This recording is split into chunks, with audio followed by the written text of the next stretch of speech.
करनाल स्थित राष्ट्रीय डेयरी अनुसंधान संस्थान भारत के प्रमुख वैज्ञानिक अनुसंधान संस्थानों में से एक है, जो दशकों से पशुओं की नस्ल और डेयरी उत्पाद विकास की दिशा में कार्य कर रहा है और दुनिया का पहला संस्थान है जिसने भैंसों में नवीन क्लोनिंग तकनीक की शुरुआत की।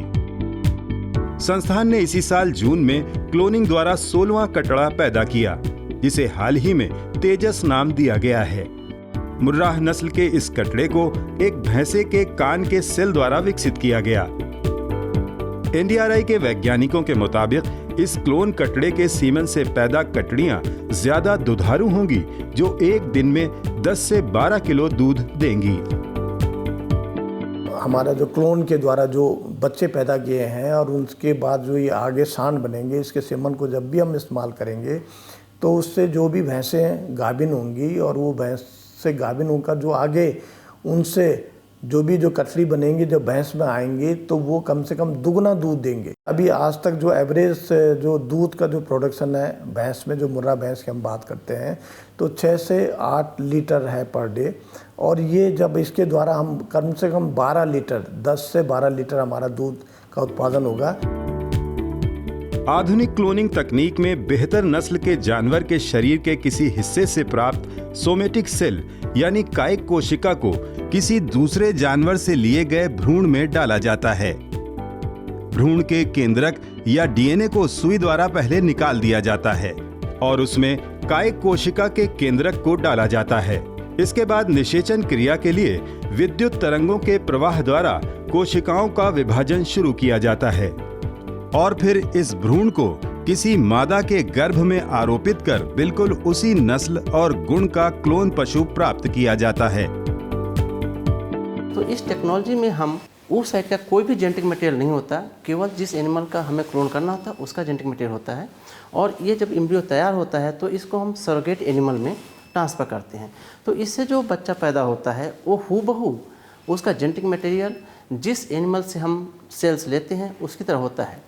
तो इस टेक्नोलॉजी से हम एक तरह से बोल सकते हैं जैसे हम जीरोक्स कॉपी करते हैं और एक पेज का जीरोक्स करते हैं, उसी तरह इस टेक्नोलॉजी से हम एक जो एनिमल जो उच्च गुणवत्ता वाला है, जिसमें कि या तो मेल है जो अच्छा सीमेन देता है या फीमेल है जो अच्छा दूध देती है, हूबहू उसकी कॉपी हम प्रोड्यूस करते हैं। राष्ट्रीय डेयरी अनुसंधान संस्थान का फोकस नस्ल सुधार पर रहा है ताकि उम्दा नस्ल के पशुओं से बेहतर दूध उत्पादन का लक्ष्य हासिल किया जा सके, जो कि बढ़ती जनसंख्या को देखते हुए देश की जरूरत है। संस्थान के अनुसार 2021-22 में गर्भाधान के लिए सीमेन की 14 करोड़ डोज की जरूरत होगी, जबकि अभी उपलब्धता महज 8.5 करोड़ है। ये कमी क्लोन तकनीक से दूर की जा सकती है, क्योंकि क्लोन तकनीक से विकसित भैंसे से वर्ष में 5000 सीमेन डोज तक लिए जा सकते हैं, जिनसे 1250 गर्भाधान कराए जा सकते हैं, जबकि सामान्य भैंसे से वर्ष में अधिकतम 100 से 150 बार ही गर्भाधान कराया जा सकता है। जो हमारा एक जो अच्छा जो है सांड है, भैंसा है, उसका जो बीरिया जो है उसको इस्तेमाल में लाने की ज़रूरत है, क्योंकि उससे जितने भी बच्चे पैदा होंगे, जो भी कटड़ियाँ होंगी, वो जब दूध में आएंगे तो वो अच्छा दूध देंगे, अच्छे।